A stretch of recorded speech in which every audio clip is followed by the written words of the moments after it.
Okay, now that's starting to make more sense. It's not about escaping the world, it's about transforming our relationship to it. Exactly. And that's the beauty of these ancient texts.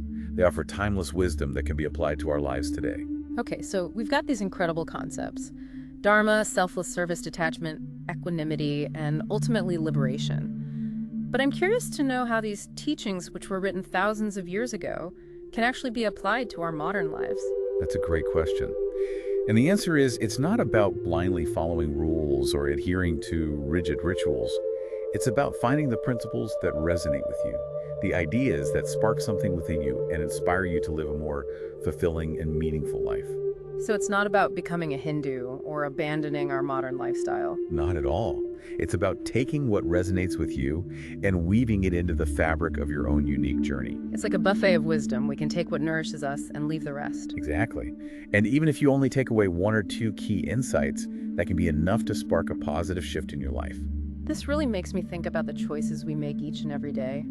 If life is a battlefield like it was for Arjuna in the Gita, how can we use these teachings to make more skillful decisions? Decisions that lead us toward that more fulfilling and meaningful path we all crave. That's a powerful question. And I think the Bhagavad Gita offers a framework for approaching those decisions. It encourages us to consider our dharma, to act with intention and compassion, to detach from outcomes, and to cultivate a sense of inner peace. It reminds us that even in the midst of chaos and uncertainty, we have the power to choose our response, to act in alignment with our highest values. So it's not about having all the answers, it's about asking the right questions and approaching life with a sense of purpose and awareness. Exactly. And the journey of self-discovery is a lifelong one. There's always more to learn, more to explore. Which is why I love these deep dives. They give us a starting point, a springboard into a whole world of knowledge and wisdom. And speaking of exploring further, I think it's time we circle back to those four Vedas. We've covered the overarching concepts, but I'm curious to delve a little deeper into each one and see what unique insights they have to offer. Let's do it. All right, so we've covered some pretty profound territory with the Bhagavad Gita Dharma selfless service and that ultimate goal of liberation. But I'm ready to circle back to those four Vedas. It's like each one offers a different lens through which we can view the world, right? That's a great way to put it. And if we start with the Rig Veda, the oldest one, it's incredible how those hymns dedicated to various gods offer insights into the human experience that are still so relevant today. For example, the article mentions how these hymns can be used for personal reflection and connecting with a deeper spiritual energy. So it's not just about worshiping deities, it's about tapping into something bigger than ourselves. Exactly. The hymns often use metaphors and symbolism to explore themes of creation, the cosmos, and the nature of reality. Take, for instance, the hymn of creation. It ponders the universe's origins from a state of nothingness. That sense of wonder, that questioning of where we come from, it's something that still resonates with us today, whether we approach it scientifically or spiritually. It's like those ancient questions about existence are woven into our very DNA. They are. And the Rig Veda encourages us to engage with those questions, to contemplate the mysteries of life, and through that contemplation to connect with a sense of awe and wonder. I love that. Okay, so the Rig Veda is all about these powerful hymns that connect us to the vastness of existence. But then we have the Yajurveda, which takes a more practical approach with rituals and mantras. Right, the Yajurveda acts like a guidebook for living a life in harmony with the universe.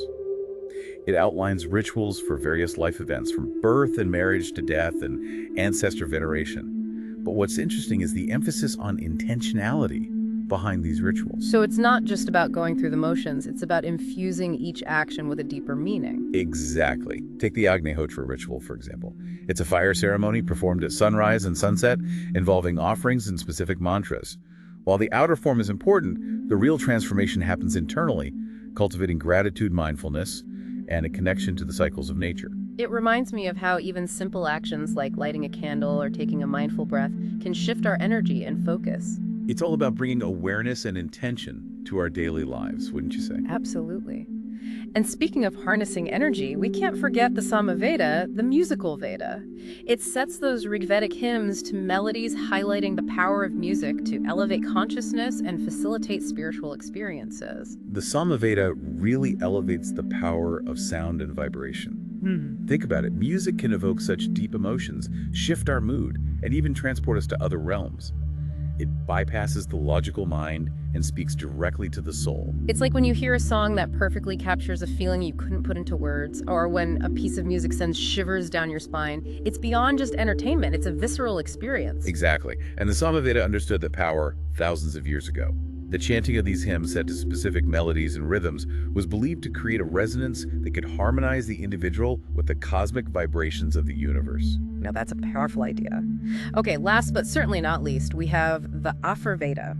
This is the one that always captures my imagination because it deals with practical magic spells, incantations, and remedies for healing and protection. The Atharva Veda is fascinating because it gives us a glimpse into the everyday lives and concerns of people in ancient India.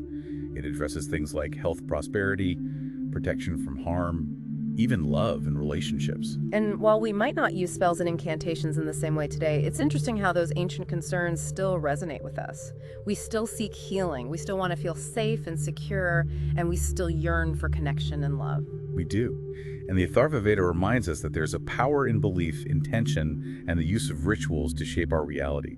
It's about harnessing the power of the mind and spirit to manifest our desires and overcome obstacles. So even though the methods may have evolved, the underlying principles of using intention and ritual to create change are still relevant today? Absolutely. And you see these principles reflected in modern practices like visualization, affirmations, and even the placebo effect. It's the power of belief to influence outcomes. It's incredible how these ancient texts offer such a rich tapestry of wisdom that we can still draw from today. It is. And as we wrap up this deep dive into the Vedas and the Bhagavad Gita, I'm left with this thought. If these ancient texts are like a map, what kind of journey are you inspired to take? What wisdom will you carry with you as you navigate the complexities of your own life? Those are great questions to ponder. And remember, this is just the beginning of the exploration. There's a whole world of wisdom waiting to be discovered in the